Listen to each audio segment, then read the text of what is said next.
Good morning, students. Now continue the video. Standard 10, subject PT, chapter number 9, long jump. Point number 2, Eastern cut of style. First point हमने scissor style ले गए थे यानी कातर पद्धति आणि second point eastern cut of style. Approach run is same as scissor style, but before take off last two strides should be outside the crossbar.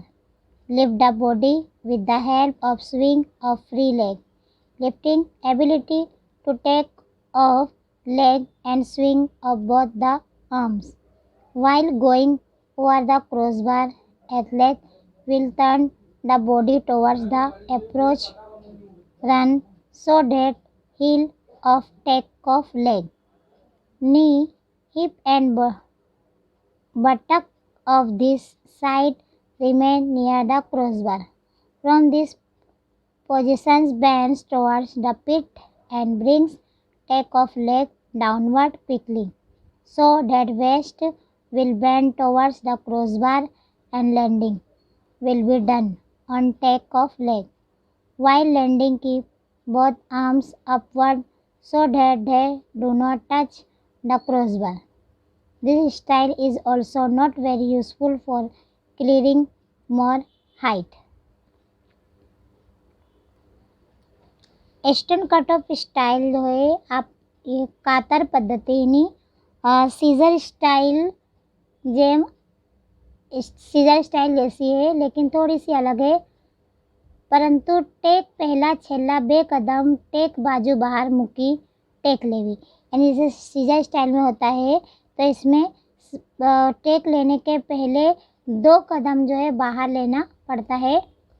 મુક્ત પગનો ઝોલો tech પગની ઉછાળ શક્તિ તથા બંને હાથના ઝોલાની મદદથી શરીરને ઉચકાઓ यानी दोनों हाथ के मदद से जो है शरीर को जो है ऊपर क्या करना पड़ता है, हवा में उछालना यानी लिफ्टिंग करना पड़ता है.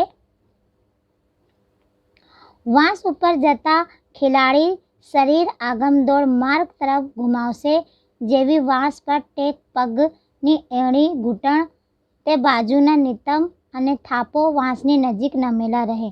यानी जब जो क्रॉसबार होता है, जब उसका क्रॉसबार करना पड़ता है तो उस पर सबसे पहले क्या टेक होना चाहिए, पगनी एड़ी नी अने जो है ये वो नीचे झुकी हुई होना चाहिए. स्थितिमांथी खड़ा तरफ झुकता टेक पगने झड़पથી નીચે લાવતા શરીર કમરથી વાંસ તરફ વળશે. यानी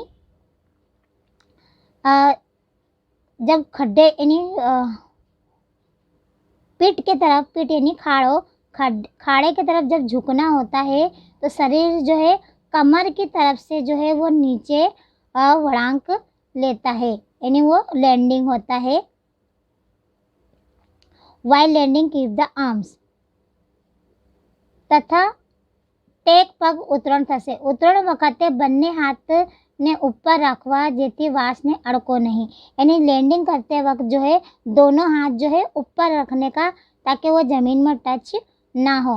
આ પદ્ધતિ પણ વધારે ઊંચાઈ प्राप्त કરવા માટે ઉપયોગ નથી. ये ईस्टर्न कट ऑफ स्टाइल भी जो है ये ज़्यादा हमारे लिए बेनिफिट नहीं है. Now third point, Western role of style. The distance of approach varies from competitor to competitor. Some of them select 4 to 5 steps in approach run, whereas more as some of them select 10 to 12 steps. But most of competitors select 6 to 8 steps. Steps are selected in such a way that take off a leg comes nearer to the crossbar in the last step. These steps are taken at angle from 40 to 45. A competitor increase his speed in last 3 steps. The last step is always longer than the other step. This step in having the higher swing of free leg at the end of the approach run. Takeoff is taken by strong leg. अब ये क्या है, western role of style ने दिया है कि પશ્ચિમી ગબડ પદ્ધતિ. દરેક ખિલાડી આગમ દોડનું અંતર પોતાની અનુકૂળતા પ્રમાણે रखे. यानी हर एक जो कॉम्पिटिटर जो होता है वो दौड़ने के दरमियान जो है वो अनुकूलता रखे. કેટલાક खिलाड़ी 4 से 5 कदम ले छे, कितने खिलाड़ी होते हैं जो 4 से 5 कदम लेते हैं और कितने ऐसे खिलाड़ी होते हैं जो 10 से 12 का स्टेप लेते हैं. અને મોટાભાગના ખિલાડી જો હોય તો 8 से 10 કદમ લે છે. ઊંચી કૂદ કરનાર ખિલાડી ટેક પગ વાંસ તરફ આવે તે રીતે આશરે 40 થી 45ના ખૂણે આગમ દોડ કરશે. यानी ऊंची हाई जंप में जो है खिलाड़ी जो होते हैं तो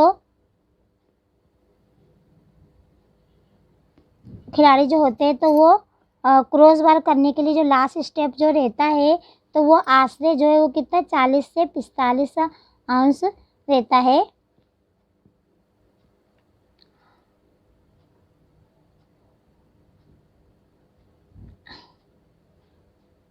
છેલ્લા 3 કદમો દરમિયાન સ્पर्धकની झड़प વધે છે. यानी लास्ट के जो 3 स्टेप होते हैं तो उसमें उन लोग की क्या हो जाती है, स्पीड बढ़ती है. और फिर छेल्लू कदम बीजा कदम करता लांबू होय और जो लास्ट स्टेप होता है तो वो दूसरे कदम से क्या कहते हैं ज़्यादा लॉन्ग होता है. पगनी एड़ी प्रथम जमीने अड़के. सबसे पहले पैर की जो ही एड़ी होती है वो जमीन पे टच होती है. ત્યારબાદ પગનો પંજો જમીને અડકે છે.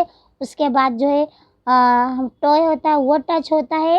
आ समय मुक्त पगनो झोलो અને બંને હાથની ઉપરની ગતિને और फिर दोनों हाथ की गति से जो है अपने शरीर को जो है क्या है वो ऊपर की दिशा में ऊंचाई करना पड़ता है.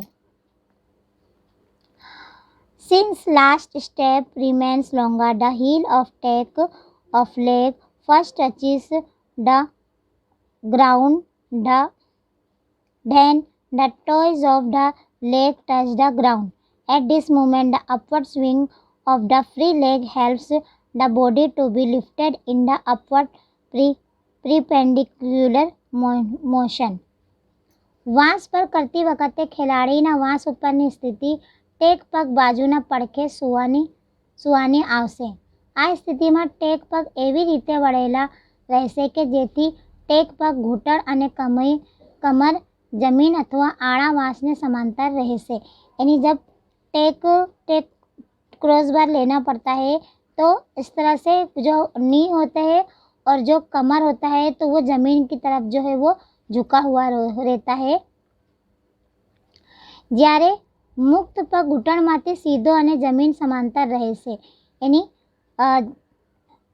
कमर और जो पैर का जो भाग रहता है वो एकदम ज़मीन के समांतर रहता है. ટેક પગ બાજુના હાથ ખડા તરફ વાંસની નજીક અને તેની સમાંતર રહેશે. यानी जो हाथ जो है वो ज़मीन के बस एक समान रहता है.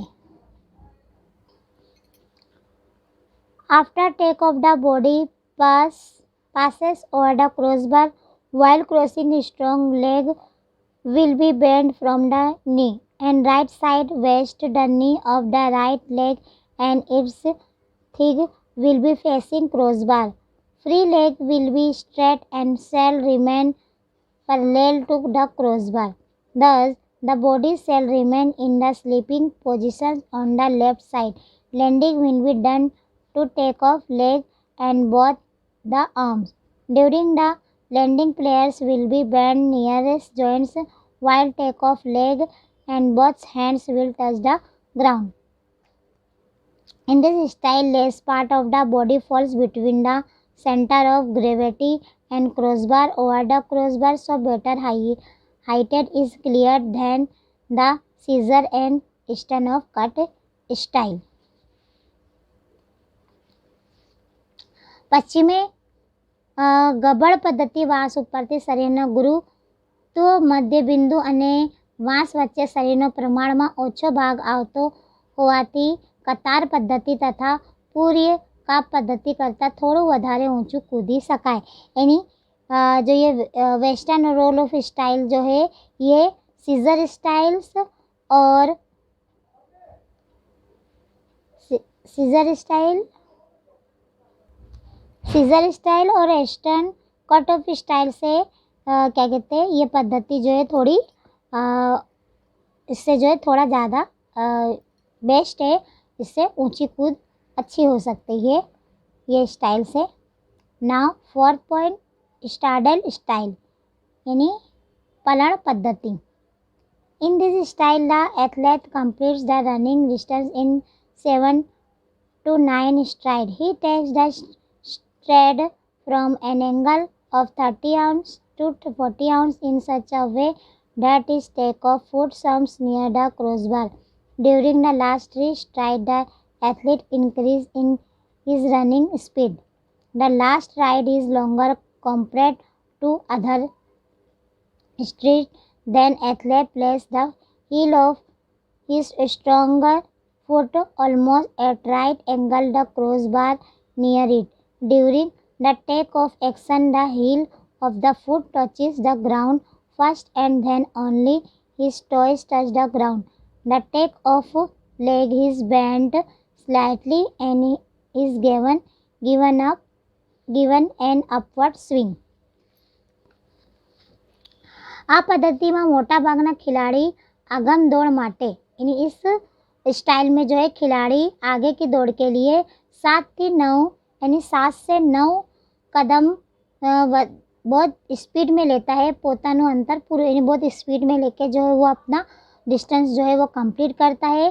ખેલાડીનો ટેક પગ આડા વાસ તરફ આવે તેમ એને ટેક સ્થાને આડા વાસ સાથે 30 થી 40 અંશના ખૂણેથી આગમ દौड़ કરશે।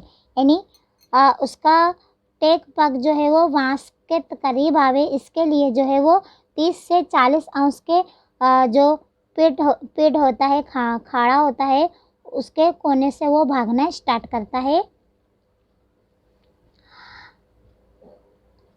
छेल्ला 3 कदम दरमियान खिलाड़ी झड़प वधे यानी जो लास्ट के जो 3 स्टेप जो रहते हैं वो जो है वो स्पीड उसकी बढ़ जाती है।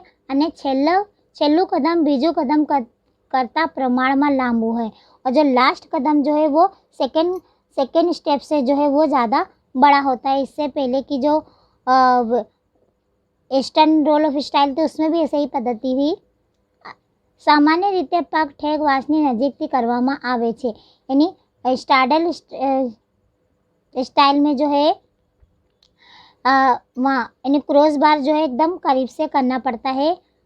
पग ठेटकाમાં પહેલા પગની એડી જમીનને સ્પર્શ કરશે ત્યાર પછી પગનો પંજો। यानी ये भी वही स्टाइल है कि पहले क्या कहते हैं पंजा टच हो जाए, पहले एड़ी टच हो जाए, उसके बाद जो है पंजा टच होगा। पग ने थोड़ो वाળીને ऊपर तरफ झोलो लेवाय और पग को थोड़ा सी बेंड करके जो है वो ऊपर की तरफ स्विंग करना पड़ता है। After the take off the head and the shoulders of the athlete go above the crossbar and then the rest of the body comes above the bar. When athlete comes on the crossbar, his body stays facing down above the crossbar and parallel to it, while his free leg and the arm on that side are inclined towards the jumping pit from the crossbar. After crossing the bar, the athlete kicks in the air upward with his stronger legs so that the rest of the body passes over the crossbar and started coming down towards the pit. The athlete completes the landing with his free leg and both the arms. Take લીધા પછી તરત જ મુક્ત પગને પ્રથમ વાંસ પર પલડા કરતા હોય તેમ લઈ જવામાં આવે છે। માથું અને ધડ વાંસ પર અને વાંસને સમાંતર રહે। जो सिर और जो बॉडी होती है तो वो વાંસ કે जो है समांतर रहना चाहिए। મુક્ત પગને અને તે બાજુના હાથ વાંસ ઉપરથી ખડા તરફ ઢળતા રહેશે। મજબૂત પગ વડે हाथ हवा में ऊपरनी तरफ लात मारे छे, यानी पैर को मजबूत करके जो है हवा में पैर स्विंग करना पड़ता है। टेक पगनी आ क्रिया खिलाड़ीनो बाकीनु शरीर आणावास ऊपर थईने उत्तर प्रदेश तरफ नीचे जसे। खिलाड़ी मुक्त पग अने बंने हाथ ऊपर उतरण करी शरीरना धक्का ने ओछो करवा मुक्त पग बाजूना પડખે ખાડામાં ગબડવામાં આવશે। Now, fifth point, Fosbury flop style. In this style, back is turned towards the crossbar while taking off because the body has to be turned around the perpendicular axis. The runway is kept semicircular in shape. The starting point and the take-off mark are in straight line and the right angle of the bar. The athlete arrives with a circular motion is such a way the take-off legs is away from the crossbar. In this way, he gains the speed needed for the takeoff. Most of the athletes take first 5 strides straight in the direction of the uprights and the last 3 strides in a circular direction.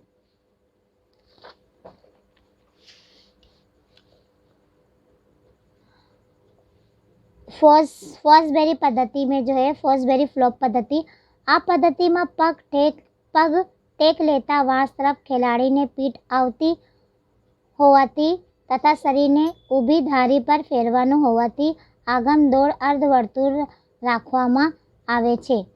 प्रारंभ बिंदु तथा take निशान एक रेखामां वासने काटखोळे आवे छे। Take पग वासनी दूर आवे ते रीते वर्तुळाकार गतिथी आगम दौड़ करी टेक गति मेळववामां आवे छे। मोटाभागना खेलाड़ीओ शरूआतना 5 कदमों दौड़ी तरफ सीधा लई छेल्ला 3 कदमों वर्तुळाकार ले छे। आ रीते 8 झड़पी कदमोमां खेलाड़ी आगम दौड़ करे छे। After acquiring the maximum speed through the approach run, the athlete will have to raise both his legs up to the lower edge of the bar. After takeoff, both legs are bent at the knees and with the upward direction of the stamping of the foot during the takeoff and the swinging of the arms in the upward direction. The body is lifted in the upward direction. As a result, the weight of the body comes quickly on the takeoff leg, and so the action of lifting the body upwards is to be done quickly as the arrival speedily in the circular movement. The push of the body is stronger on the outside of the takeoff leg. So, in order to keep the weight of the body on the takeoff leg, the athlete takes the last stride slightly slides as soon as the action of strengthening the leg because spider the upward movement of the bottoms begins at the time of the take of the bar is by the side of the body. While athlete is crossing the bar will be towards his back. The shoulder on the side of the bar will stay upward during the takeoff. With this action, the position of the body laying face upward over the bar can be achieved easily.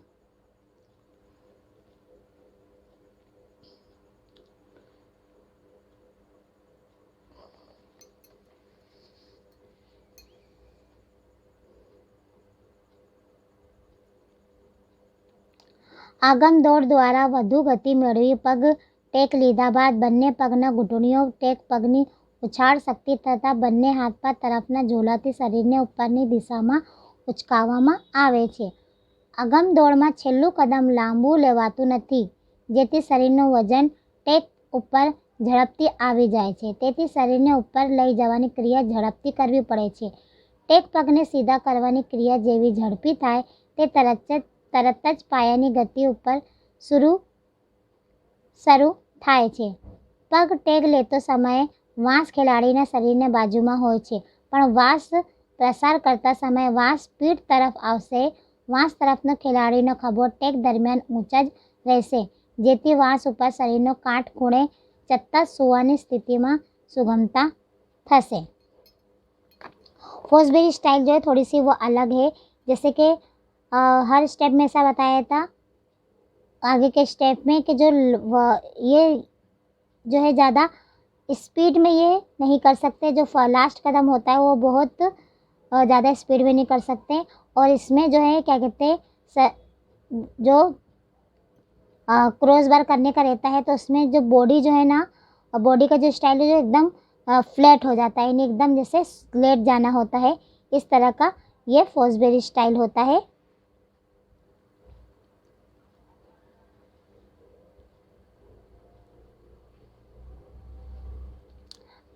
As both the legs together, they will be held downwards until the upper of the body, including the bottom, passes over the bar.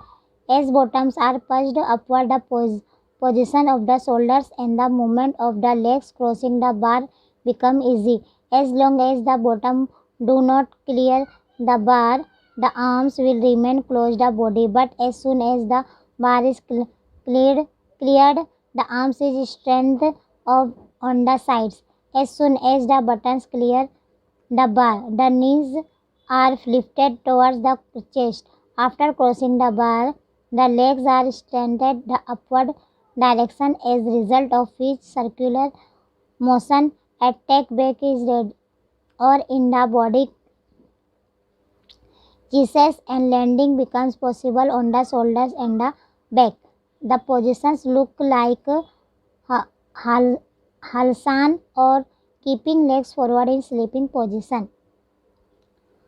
આ પદ્ધતિમાં વાંસ પ્રસાર કરતી વખતે ખેલાડીના બંને પગ ભેગા રહેતા હોવાથી જ્યાં સુધી ખેલાડીના શરીર થાપા સુધીના ભાગ બસ ઉપરથી પ્રસાર ના થાય ત્યાં સુધી નીચે તરફ લટકતા રહેશે. જ્યાં સુધી થાપા વાંસ પ્રસાર ના કરે ત્યાં સુધી બંને હાથ શરીરને પાસે જ રહેશે. પણ વાંસ પર પ્રસાર થઈ જતાં બંને હાથ બાજુ પર સીધા થાય છે. જેવા થાપાનો ભાગ વાંસ પર પ્રસાર કરે તરત જ પગના ઘૂંટણા છાતી તરફ ખેંચી ઉચકાવવામાં આવે છે. વાંસ પ્રસાર કર્યા પછી પગને ઉપરની તરફ સીધા કરવામાં આવે છે, જેથી ખેલાડીના શરીરના પાછળ તરફની ચક્રીય ગતિ અટકી જાય છે અને ઉત્તરણ સ્પર્ધકના ખભા તથા પીઠ પર શક્ય બને છે.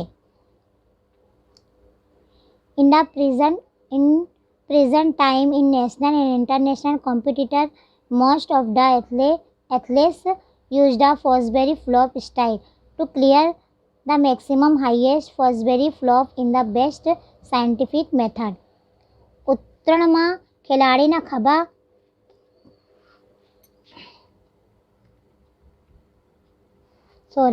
વર્તમાન સમયમાં રાષ્ટ્રીય અને આંતરરાષ્ટ્રીય કક્ષાની સ્પર્ધામાં મોટાભાગના ખેલાડીઓ ફોસબેરી ફ્લોપ પદ્ધતિનો ઉપયોગ કરે છે.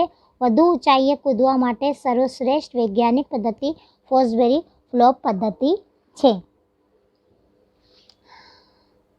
During the Mexico Olympics, American athlete Dick Fosbury had used this new method and cleared the 2.24 meters height with the new record. So this style is known as Fosbury flop. અમેરિકાના ડિક ફોસબરી નામના ખેલાડીઓ Mexico ઓલિમ્પિકમાં ઊંચી કૂદમાં નવી જ પદ્ધતિ અપનાવી અને 2.24 metre કૂદી નવો વિક્રમ આપ્યો હતો. આ પદ્ધતિ તેના નામ ઉપરથી ફોસબેરી ફ્લોપ તરીકે ઓળખાય છે. यानी आपको ये समझ में आया कि अमेरिका का एक व्यक्ति था जिसने 2.24 मीटर की हाई जंप जो उसने किया था, तो उसके नाम पे जो है ये फॉसबेरी फ्लोप स्टाइल रखा गया। अब इसके कुछ रूल्स है वो हम देखेंगे। The athlete shall compete in an order drawn by lot. ખેલાડીનો કૂદવાનો ક્રમ ચિઠ્ઠી ઉપાડતી નક્કી કરવામાં આવે છે। ये हाई जंप में जो है उसके कॉम्पिटिटर का जो सिलेक्शन जो है वो चिट द्वारा उछाल के किया जाता है। Number 2, the athlete should wear clear number on the chest. ખેલાડીએ પોતાના હરીફ નંબર સ્પષ્ટ વાંચી શકાય તેમ છાતી પર લગાડવાના હોય છે। यानी जो चिट्ठी में जो नंबर आ जाए तो फिर उसको देखकर वो उसको अपने चेस्ट पे लगाना पड़ता है। Each athlete will be gives 3 trials to each height. हर एक खिलाड़ी को जो है ऊंचाई पर 3 तक મળે છે। यानी एक खिलाड़ी को 3 बार कूदने का उनको टाइम मिलता है। If he fails to clear the bar in the 3 trials, he will be out from the competitions. This will not apply to slow to tie for first place. ખેલાડીને એક ઊંચાઈ પર 3 સતત નિષ્ફળ થાય એટલે ખેલાડીને સ્પર્ધામાંથી બહાર ગળશે।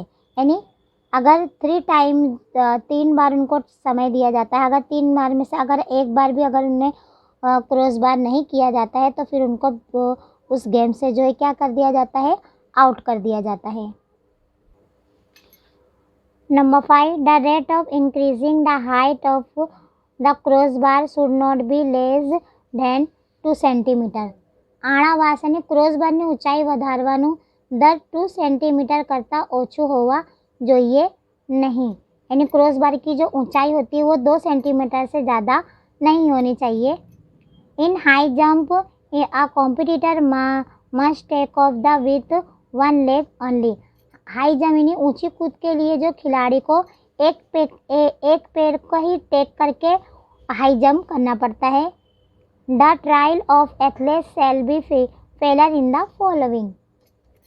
ખેલાડીના નીચેના સંજોગમાં તક નિષ્ફળ ગળશે જ્યારે after the jump if cross bar falls down.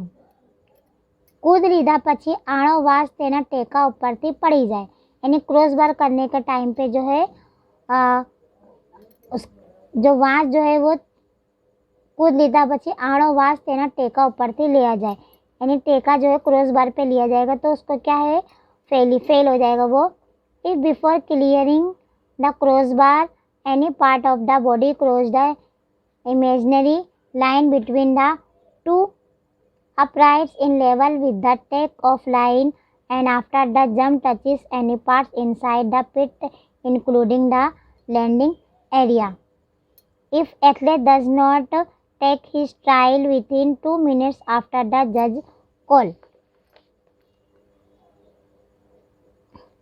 વાંસ ઓળંગતા પહેલાં જ જે ખેલાડીના શરીરનો કોઈ પણ ભાગ 2 ઘોડી વચ્ચેના તેમજ ઘોડી બહારના સમતલ ટેક ઓફ લાઇન પસાર કરી અંદરના ઉતરણ પ્રદેશ સહિતના કોઈ પણ ભાગને સ્પર્શ खिलाड़ी ने कूदવાનો।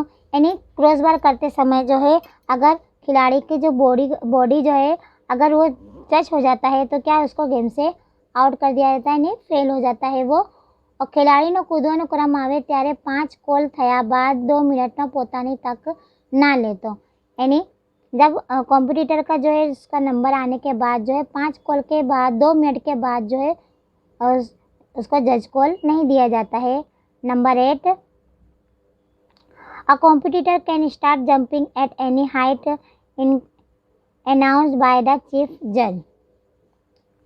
मुख्य 5 मार्फत आगाऊ जाहिर करेली कोई पण ऊंचाईथी खेलाड़ी कूदवानुं शुरू करी शकशे। A competitor can pass at any height. खेलाड़ी गमे ते ऊंचाई पर पास करावी शकशे। Number 10, the last heighted that a competitor has cleared according to the rules will be considered as his score। તમામ ખેલાડી છેલ્લી જે ऊंचाई नियम अनुसार कूदिया हसे तेमनो अंक गणसे, यानी जितने खिलाड़ी जो है जितनी ऊंचाई के ऊपर जो उन कूदेंगे तो उनका जो है पॉइंट क्या है वो गिने जाएंगे। Even after all the other athletes have failed, an athlete is entitled to continue jumping until he has forfeited his right to compete further. સ્પર્ધા સમય એક જ ખેલાડી બાકી રહે તો પણ જ્યાં સુધી નવી ઊંચાઈ કૂદવાનો અધિકાર ના ગુમાવે ત્યાં સુધી કૂદવાનું ચાલી રાખશે, यानी गेम के दरमियान जो अगर एक खिलाड़ी भी बाकी रहेगा तो वो गेम जो है वो कंटिन्यू रहेगी।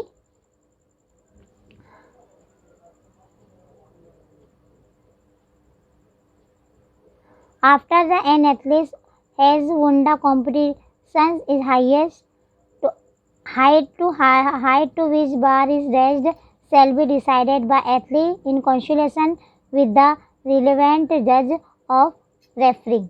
ખેલાડી સ્પર્ધા જીતી જાય ત્યારે આળાવાસની ઊંચાઈ કેટલી વધારી તે નિર્ણય સંબંધિત પંચો મળી નક્કી કરશે, यानी खिलाड़ी जो है स्पर्धा जो है तो जीत जाएगा तो उसका जज करने के लिए जो है जो रेफरी होता है वो जज करता है। In case of record the जज shall also recheck the measurement before is subsequence record. दरेक नवा रिकॉर्डने ऊंचाईનો 5 મારફતે ચોકસાઈપૂર્વક માપવાની રહેશે, यानी उसके बाद जो है ऊंचाई की जो फिर से मेजरमेंट फिर से चेक होता है। तो यहाँ पे जो हमारा हाई जंप जो है वो कंप्लीट होता है। इसके आगे हम कुछ एमसीक्यूज के कुछ क्वेश्चन है वो देखेंगे। Now MCQs, what is the minimum length of approach run in high jump? For option A 5 meter, option B 10 meter, option C 15 meters, option D 20 meters. तो इसका आंसर है 50 meters. What is the length of cross bar? तो option है 3.94 to 3.98 meters, option B 3.98 to 4.02 meters, option C 4.02 to 4.06 meters, option D 4.06 to 4.10 meters. तो इसका answer है 3.98 to 4.02 meters. What is the maximum weight for cross bar in high jump? तो इसका option है 2 kg, 3 kg, 4 kg, 5 kg। तो इसका answer है 4 kg। Sorry, इसका आंसर है 2 kg। I am wrong. What is the length of pit in high jump? High jump की जो लेंथ होती है वो कितने मीटर्स होती है? तो 2 मीटर्स, 3 मीटर्स, 4 मीटर्स, 5 मीटर्स। तो इसका आंसर है 4 meters. How many trials are given to each competitor are new heighted high jump, यानी कॉम्पिटिटर को कितनी बार कूदने का मौका मिलता है? तो यहाँ 4 ऑप्शन है 1, 2, 3, 4। तो इसका आंसर है 3।